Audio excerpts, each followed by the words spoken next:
Ya Abdullah, wahai hamba Allah, dinuka huwa ra'su malika, adapun agamamu yaitu modalmu.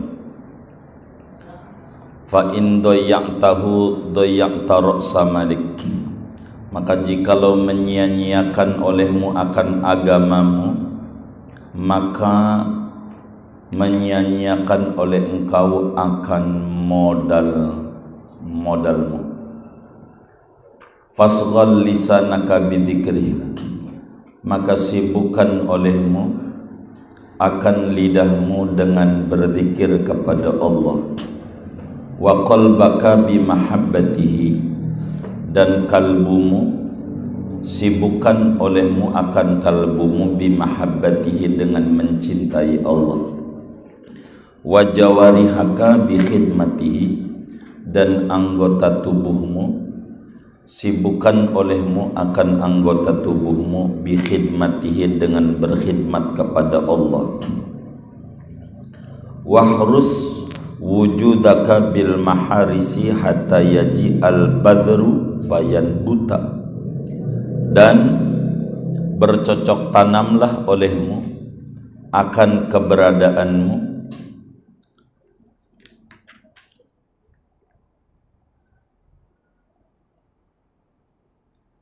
bil makhawifiyah maharisi. Baik, ini ada dua nih di sini, makhawifi. Wahrus, dan bercocok tanamlah olehmu akan keberadaanmu bil maharisi, dengan tempat bercocok tanam di sawah, hatta tajniyal bidra fayanbuta, sehingga memetik oleh kamu akan benih, maka tumbuh, sebab tumbuh oleh benih. Wa man fa'ala biqalbihi kama yaf'alul falahu bi ardihi anara qalbuh, barang siapa memperbuat oleh dia dengan kalbunya sebagaimana memperbuat oleh al-falahu, oleh petani, bi ardihi, dengan sawahnya, anara qalbuhu, maka bercahaya oleh kalbunya. Jadi kita orang kudu menanam benih, diopenin, diurusin dengan benar sampai muncul padi. Maka bagaimana cara mengolah kolbu supaya kita agamanya bagus, lidah banyak berzikir, kolbu padat berisi kecintaan Allah, badan selalu mengerjakan apa yang Allah perintah. Dengan itu kalbu menjadi bercahaya. Famisaluka misalu rajulaini istaraya ardon, maka adapun perumpamaanmu yaitu perumpamaan dua orang laki-laki, istaraya ardon qiyasan wahidan, yang membeli oleh dua orang laki-laki akan satu bumi, qiyasan wahidan, dengan kias yang satu. Fa akhadhahal wahidu, maka mengambil akan bumi, mengambil tu menggarap akan bumi al wahidu oleh salah satunya.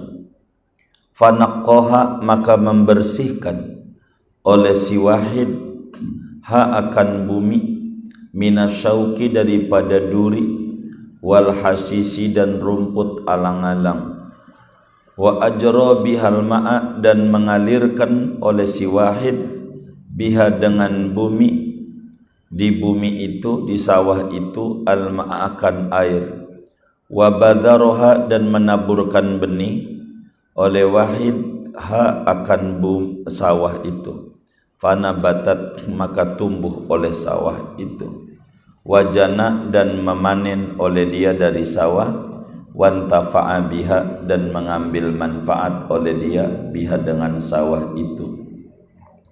Fahakadha fahadha kaman nasa'a fi ta'ah, maka adapun ini orang yaitu seperti orang yang tumbuh ia di dalam ketaatan.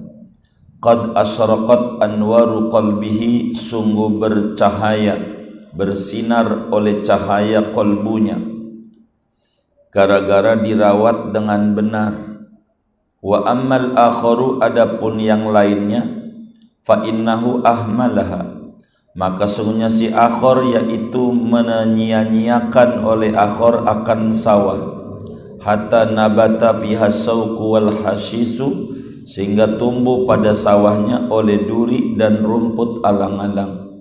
Wa baqiyat ma'wan lil afa'i wal hayat, dan tinggallah oleh sawah itu akan tempat bagi ular, afa'i ular gede, ular, wal hayati dan ular. Fahadha qad adlama qalbuhu bil ma'asi, maka adapun ini orang, yaitu sungguh menggelapkan, sungguh gelap qalbuhu oleh kalbunya orang, bil ma'asi dengan maksiat.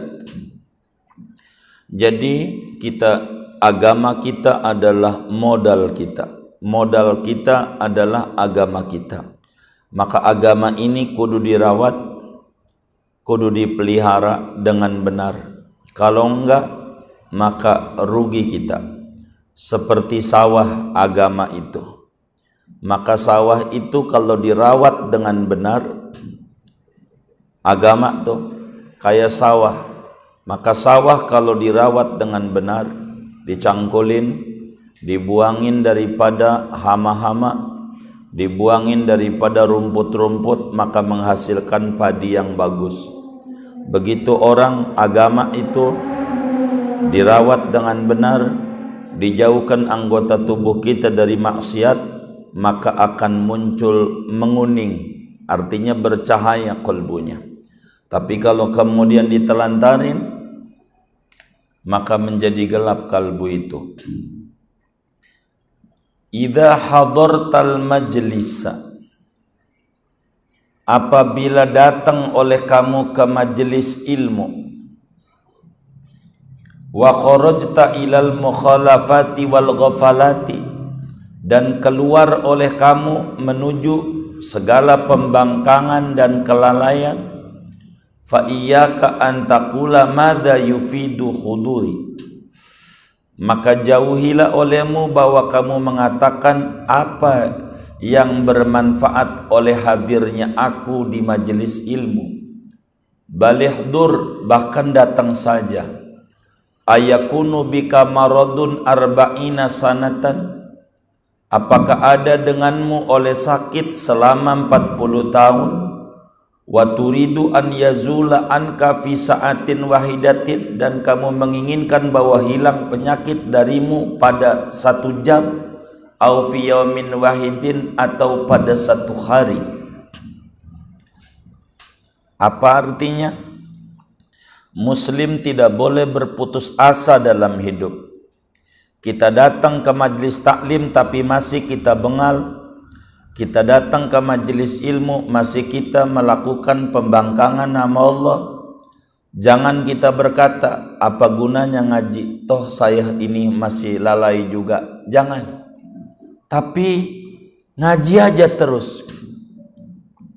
Ngaji terus.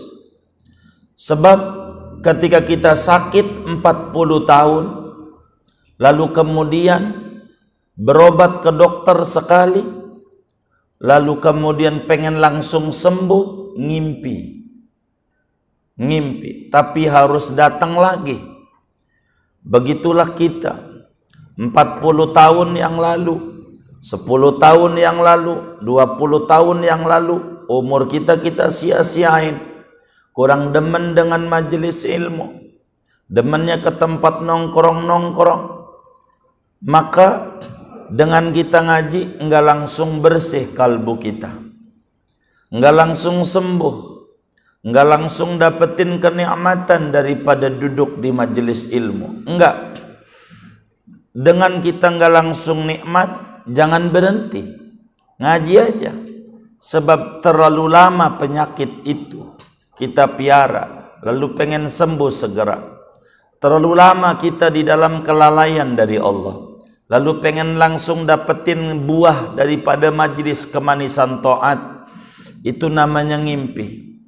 Datang aja, jangan tinggalin majlis ilmu. Meski kita masih doyan maksiat, terus saja kita ngaji. Walaupun kita bermaksiat masih, jangan putus asa.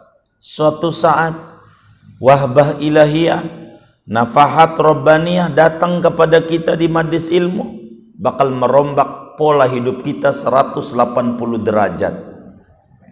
Orang bakal berkata, ini orang dulunya bengal ampun banget dah, sekarang Masya Allah udah serebetan banget. Begitu. Itu begitu. Famisaluhu. Famisaluka apa misaluhu? Hah? Misaluhu, baik. Misaluhu. Ada dua masalah saya ini. Ada famisaluka, famisaluhu ini. Famisalu, maka adapun perumpamaan orang tadi. Kazablin, seperti sampah tai kebo. Rumia, yang dibuang oleh sampah tuh, fi maudhi'in, pada satu tempat, arba'ina sanatan, akan 40 tahun. Afaturidu an yazula fi sa'atin wahidatin au fi yaumin wahidin? Apakah menginginkan oleh kamu akan bahwa hilang oleh sampah itu pada 1 jam atau pada 1 hari? Hati kita banyak kotor, emang pengen langsung bersih sehari? Ya tidak, maka teruslah kita ngaji.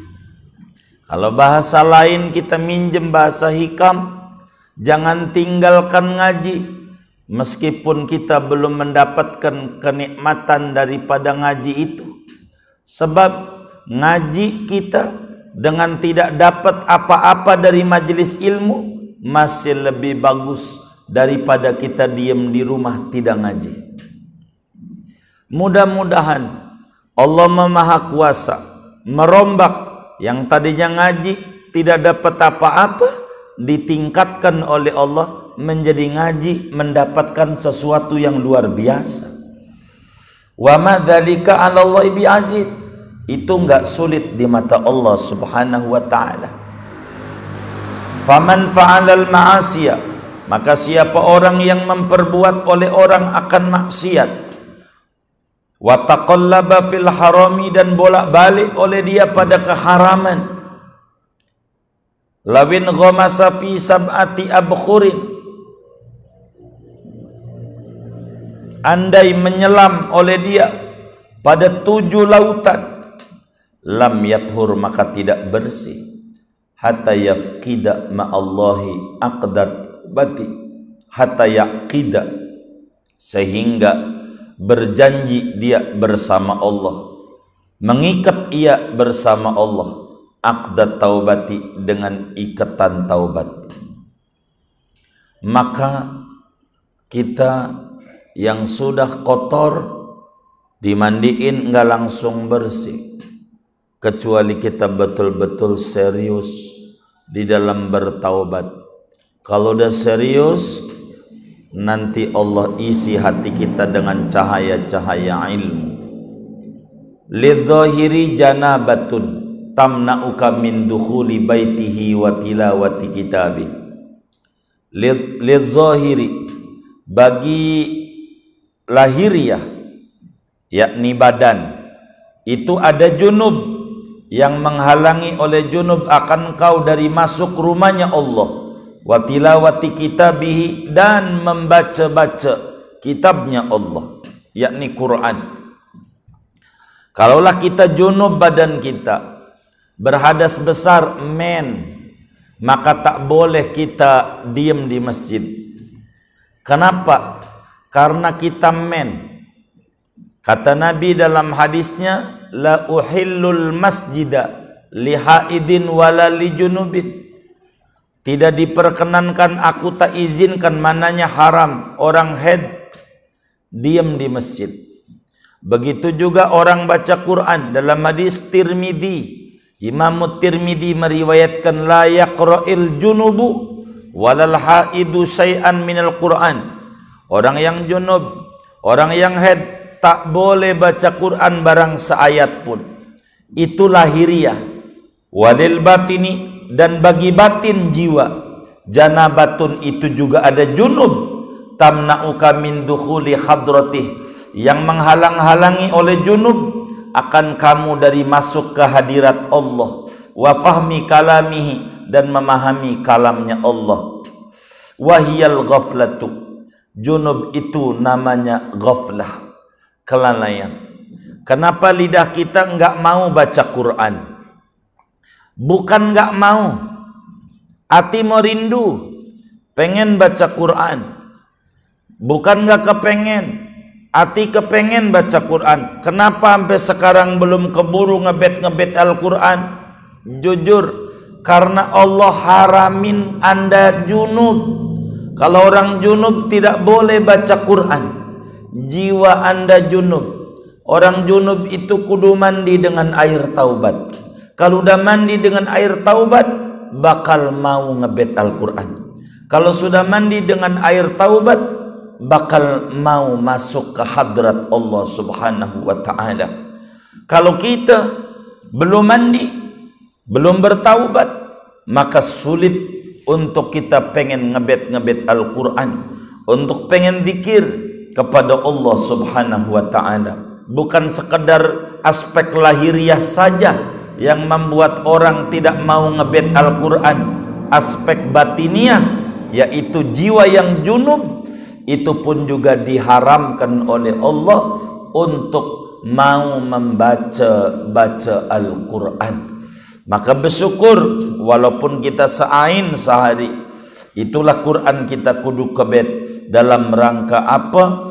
Dalam rangka kita orang supaya tidak junub. Faidah tolabtan nafsa. Mana itu? Faidah tolabatin nafsu sahawati fal jamha bilijami syar'i. Faidah tolabatin nafsu sahawati, maka apabila menuntut oleh nafsu akan syahwat-syahwatnya, fal jamha, maka kekang olehmu akan nafsumu, bilijami syar'i, dengan tali kekang agama. Famisaluha kadabati, maka adapun perumpamaan nafsumu yaitu seperti binatang kuda. Idza malat lizar'i ghairika, apabila cenderung oleh binatang kuda kepada tanaman orang lain.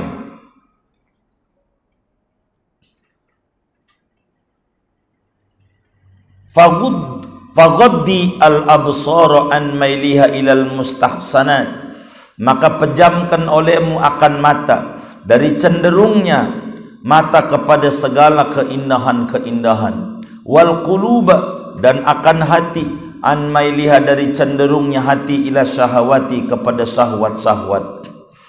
Maka kata Imam Ibnu Athaillah, perlakukan nafsu kita dengan benar, kasih tali kekang. Kalau bisa diri kita, jiwa kita kayak baju wajah, manakala kotor kita cuci, manakala kotor kita cuci, jangan bosan kita mencuci manakala kotor baju kita. Begitu juga nafsu kita, manakala kita berlumuran ke pembangkangan, kita cuci dengan air taubat. Jangan bosan daripada bertaubat selama kita belum bosan daripada maksiat. Terus aja, cuci aja. Begitulah kita mestinya memperlakukan nafsu. Atau kayak kuda yang dikasih tali kekang, manakala belok tarik dengan talinya, manakala belok tarik dengan talinya. Nafsu kita begitu, manakala malas tarik dengan agama, tarik dengan agama. Apakah kau kuat ngadepin mungkar nakir yang palunya kalau digebukin kepada orang enggak sholat, diangkat orang sedunia enggak kuat? Kalau kita kuat, monggo, enggak ibadah. Terus kita lawan diri kita. Gitu. Namanya orang-orang barat itu self-talking. Jadi bahasa diri. Jadi kita terus saja, kita ngomong aja sama diri. Wal yakun qalbuka ma'muran 'ala dawam. Hendaklah ada oleh kalbumu, yaitu penuh isinya, makmur, atas senantiasa. Wal haqqu subhanahu wa ta'ala ikhtara li hadrati man yasluhu laha. Adapun Allah Subhanahu wa ta'ala, yaitu memilih oleh Allah bagi keharibaannya akan orang yang layak oleh orang bagi hadrat Allah. Wa man la yasluhu laha, adapun orang yang tidak layak oleh orang bagi hadrat Allah, ramahu lil kainat, maka melemparkan oleh Allah akan orang lil kainati bagi alam raya.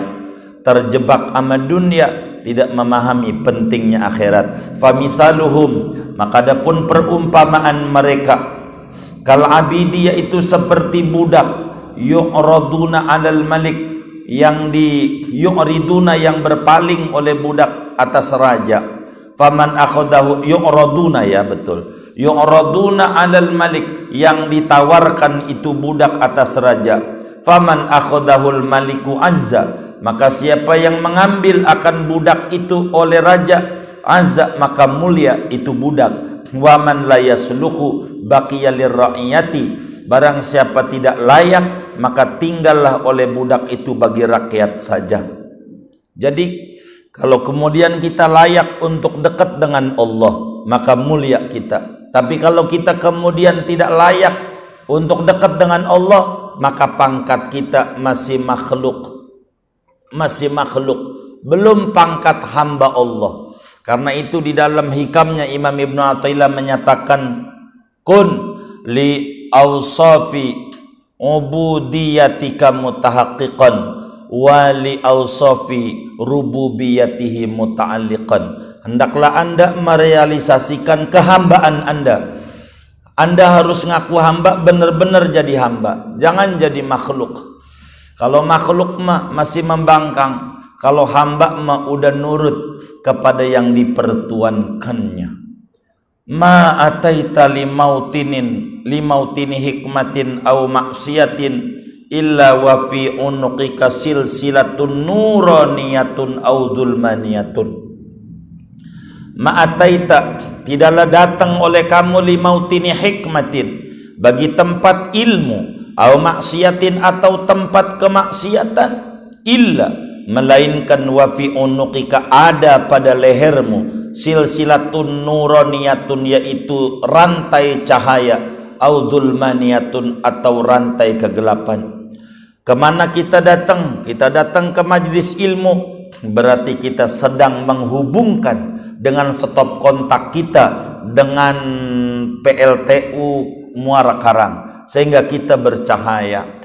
Begitu juga kita masuk pada kemaksiatan, berarti kita menyambungkan dengan kegelapan. Fa in kunta la tashhaduha anta fa ghairuka yashhaduha, maka jikalau ada oleh kamu la tashhaduha, yaitu tidak melihat oleh kamu akan rantai itu, fa ghairuka yashhaduha, maka adapun selainmu, yakni wali-waliullah, yashhaduha, yaitu melihat oleh waliullah akan rantai itu. Waliullah tahu kalau kita banyak maksiat. Ada orang timbang kita salaman doang sama wali, kata wali, badanmu bau kambing, kau istighfar. Timbang salaman doang sama wali, ya wali Allah, doain kami. Baru salaman, itu kata wali, badanmu bau kambing, kau harus mandi, mandi yang banyak. Bahasanya mandi, mananya kau harus beristighfar yang banyak. Itu begitu, tahu waliullah. Walaupun kita nggak tahu bau dosa, tapi waliullah mencium tentang dosa itu. Begitu juga kita menyambungkan dengan tempat yang baik. Waliullah tahu. Kalau kita orang tukang sholawat umpamanya, ketemu sama waliullah, waliullah nyuruhnya, ente baca sholawat dulu. Jangan tak baca sholawat, baca dulu ya seputaran tasbih. Begitulah wali-wali Allah. Kalau orang itu, jadi andai kita tak tahu, tapi ada orang yang tahu, kata Ibnu Athaillah. Ala taro anna syamsa yasaduhan nasu ajmaun ila man kana a'ma. Apakah tidak melihat oleh kamu akan bahwa matahari itu menyaksikan akan matahari oleh manusia semuanya, illa man kana a'ma, kecuali orang yang adalah orang itu buta. Kalau orang buta nggak kelihatan, maka bila jiwa kita buta, Kita nggak kelihatan dosa kita, tapi wali-wali Allah tahu betapa numpuk dan menggunungnya kita punya dosa dan salah. Kata Imam Ibnu Athaillah, ma faidatul ilmi illal amalu bih. Tidaklah adapun manfaatnya ilmu, melainkan yaitu dengan mengamalkan dengan ilmu. Ilmu yang kita pelajari, buahnya mengamalkan. Ilmu itu ada rasanya. Rasanya ilmu itu takut. Ada rasanya. Kata Imam Ibnu Athaillah dalam hikamnya, al-ilmu ma qaranahul khasyah. Ilmu itu baru disebut ilmu kalau sudah ketemu rasa. Rasanya ilmu itu khasyatullah. Kata Allah dalam Al-Quran, innama yakhshallaha min ibadihil ulama. Itu begitu. Yang ada khasyah, itulah baru daripada rasa ilmu. Apa dari rasa ini manfaatnya? Al-amal, mengamalkan ilmu. Buah doang nanam pohon yang gak ada buahnya, sayang, capek-capek. Maka kita harus ada buah. Kita orang ngaji harus beda dengan yang belum ngaji. Kita yang ngaji harus lebih tenang daripada yang belum ngaji. Ini namanya buah ilmu. Misaluhu, adapun perumpamaannya, kamalikin kataba ila nabihi bisagarin kitaban, yaitu seperti raja yang mengirim surat oleh raja ila naibihi kepada wakilnya raja bisagorin di batas wilayah jaga musuh di gunung.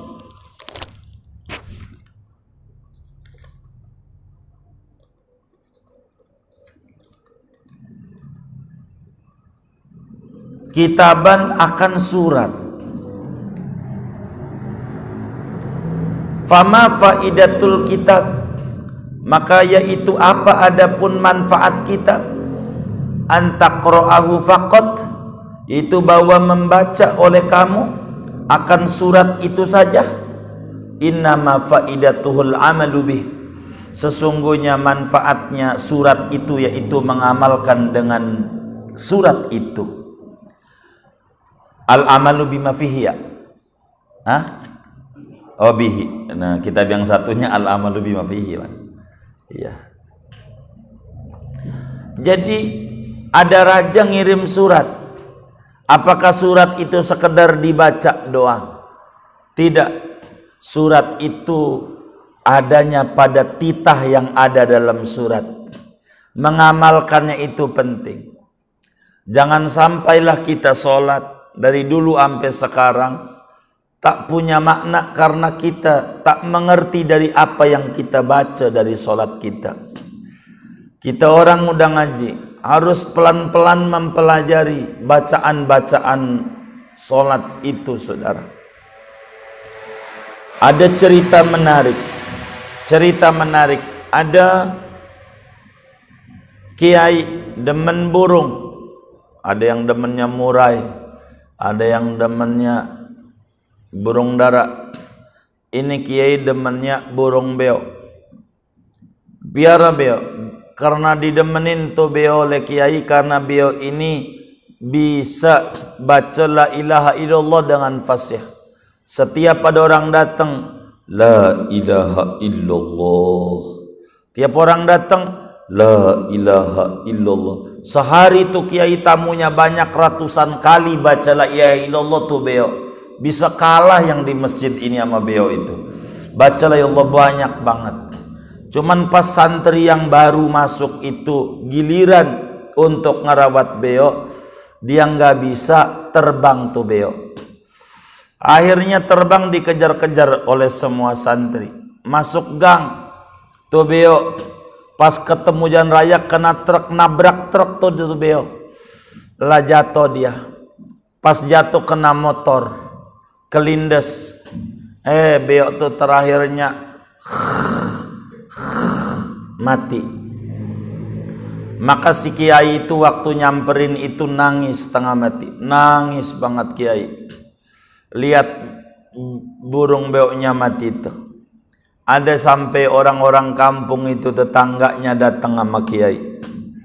Ada juga yang ngusap, kiai sabar, udahlah timbang beok doang, tapi masih nangis kiai.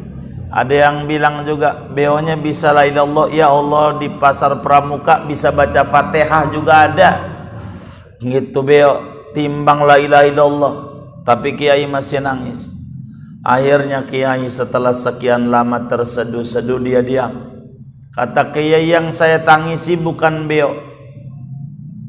Lalu apa kalau bukan beok? Yang saya tangisi sampean. Sampean bisa bacaan solat. Ini wajjahtu wajhiya lilladzi fatara samawati subhana rabbiyal a'la subhanadzim at-tahiyatul mubarakatuh, baca qul huwallahu ahad, qul a'udzu falaqi bisa. Tapi itu beok enggak bisa artinya la ilallah itu apa? Ketika ditanya apa arti la ilallah? La ilaha illallah. Beok apa artinya la ilallah? La ilallah. Gara-gara dia bisa ngomong doang, enggak tahu artinya, waktu matinya kagak bisa nyebut la ilaha illallah. Waktu mati mati. Jangan sampai dari dulu sampai sekarang sholat kita ndak ngerti ini wajah tuh apa artinya. Pelajari, takut kayak beok. Begitu. Kita surat enggak usah banyak-banyak. Qul a'udzu birabbil falaq, qul bin nasi dulu dah. Qul bin nasi ini sampai tahu artinya.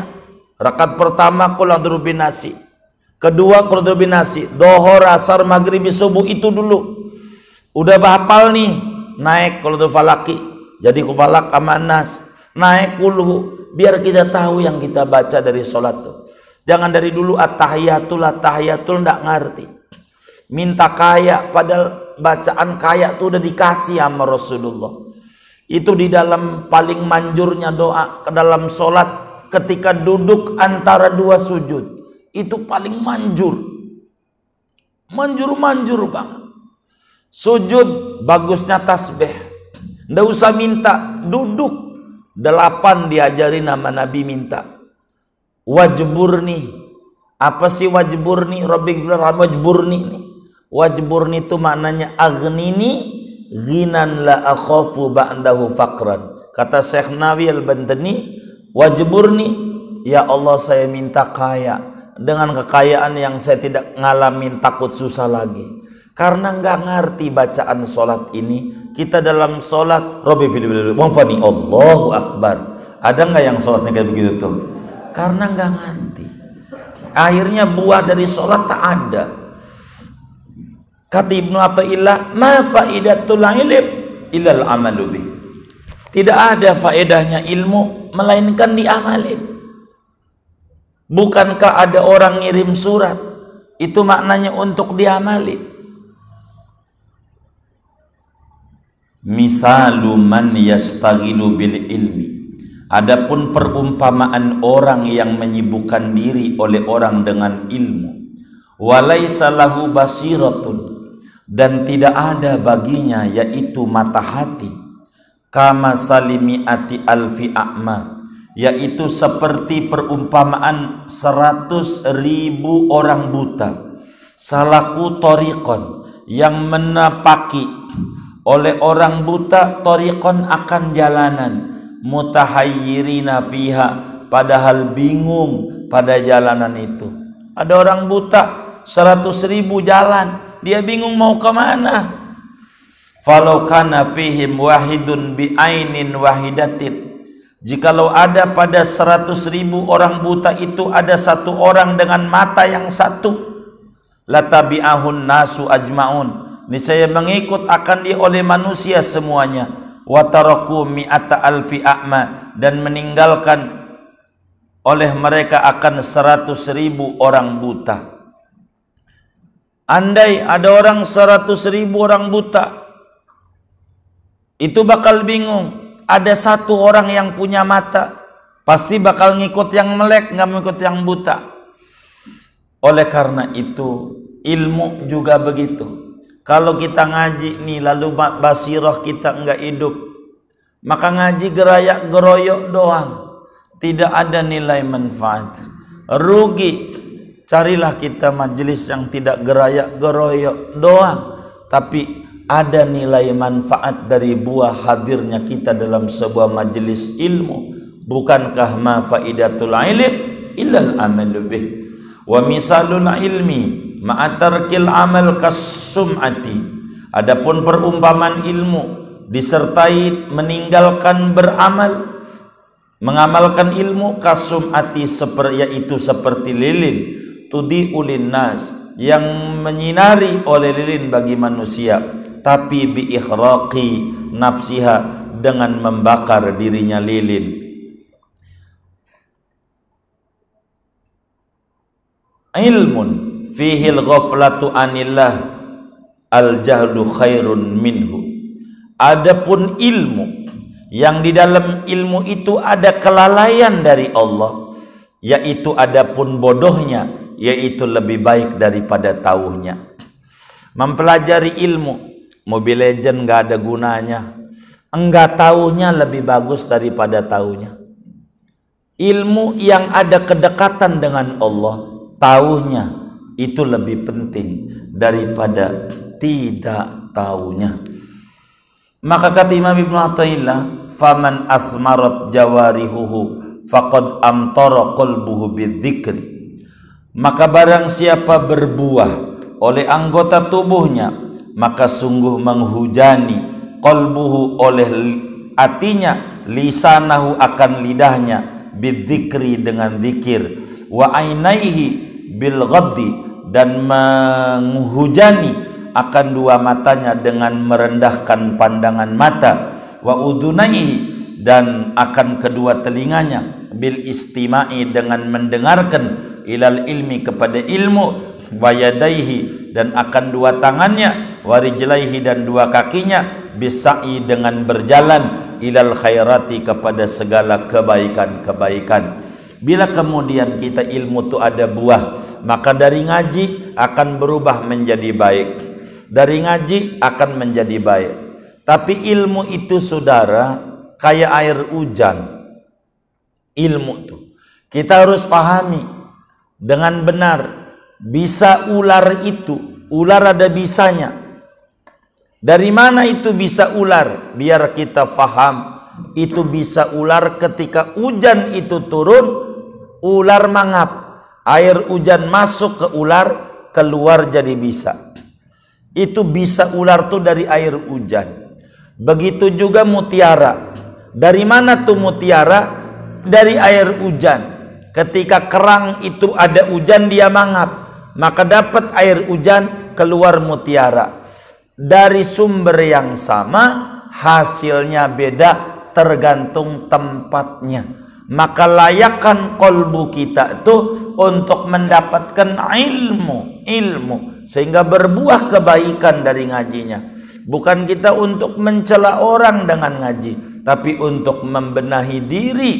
Kalaupun kita tidak bisa menjadi lampu mercusuar yang bisa menyinari jagat raya, paling tidak kita bisa menjadi kaya lilin yang bisa menyinari sekitar rumah kita. Ini pentingnya kita ngaji supaya ada buahnya. Man aksara min mujalasati ahli hadzal zaman faqad ta'arrada li maksiatillahi ta'ala. Siapa orang yang memperbanyak oleh orang daripada bergaul dengan penduduk warga ini zaman, maka sungguh mendatangkan diri oleh dia bagi mendurhakai Allah Ta'ala.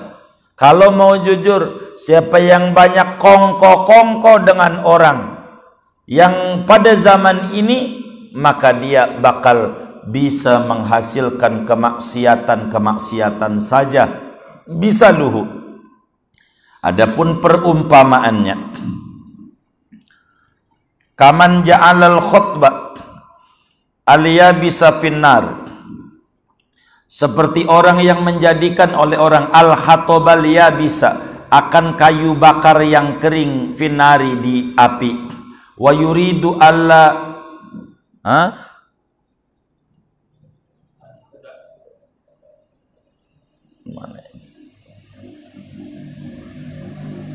alla tattaqida, dan menghendaki oleh dia akan bahwa dia tidak bisa menyala, faqad arada muhalan, maka sungguh menghendaki oleh dia akan kemustahilan.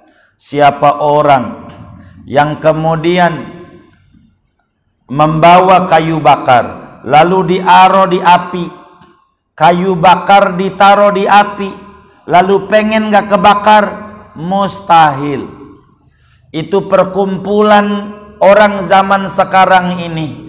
Kongko-kongkonya orang zaman sekarang ini namanya api. Kita orang namanya kayu bakar. Kalau kita maranin bergaul dengan sembarang orang pada zaman ini, maka kita sebagai kayu bakar, pengen gak kebakar, kagak mungkin, mesti kebakar. Enggak bisa. Ini kambing ada 39, ada antraknya, ada virusnya, ada penyakitnya. Kita bersih, ngumpul di situ. Enggak, kalau gua mengumpul doang. Enggak, rusak. Enggak sedikit teman-teman majelis kita bergaul dengan yang rusak. Enggak, cuman gua enggak enak doang nemenin dia, rusak juga. Karena man aksara min mujalasati ali hadaz zaman faqad ta'arrada li maksiatillah.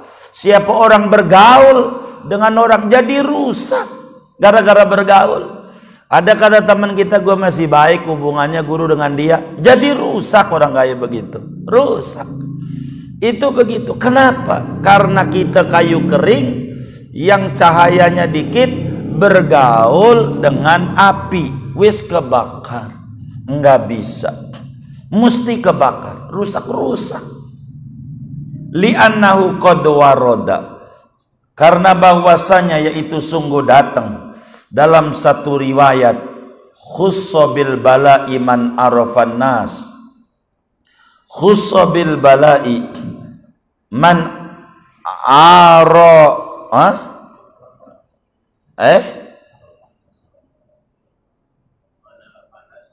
man arafan nas, begitu ya.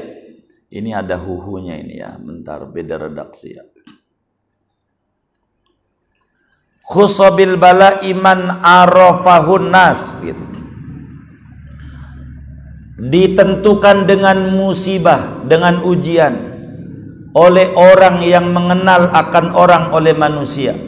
Wa asa fihim man lam ya'rifu, dan hidup orang di tengah-tengah manusia, dan hidup di tengah manusia oleh orang yang tidak mengenal oleh orang akan manusia. Jadi ujian itu akan menimpa orang yang bergaul dengan orang. Adapun orang yang nggak kenal, nggak bakalan kena ujian. Begitu, nggak bakalan enggak. Orang yang bakal diuji itu sama orang yang dikenal oleh orang. Kalau yang nggak kenal mau enggak. Farubbama lasta ghairu muttaqin wa kunta muttaqiyan fajarraka ilal ghibati wa qaharaka fi nafsika, begitu.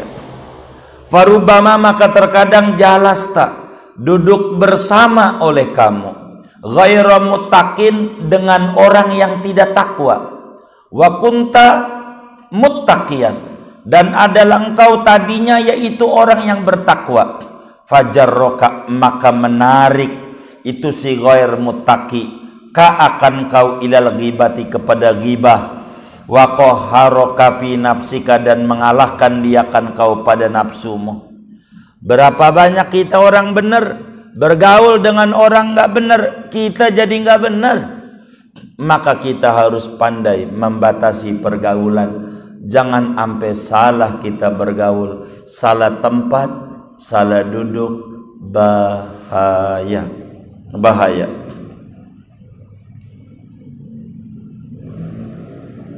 Ma kharrabal quluba illa qillatul khaufi. Segini dulu dah. Kasihan udah jam 12. Wallahu a'lam bishawab.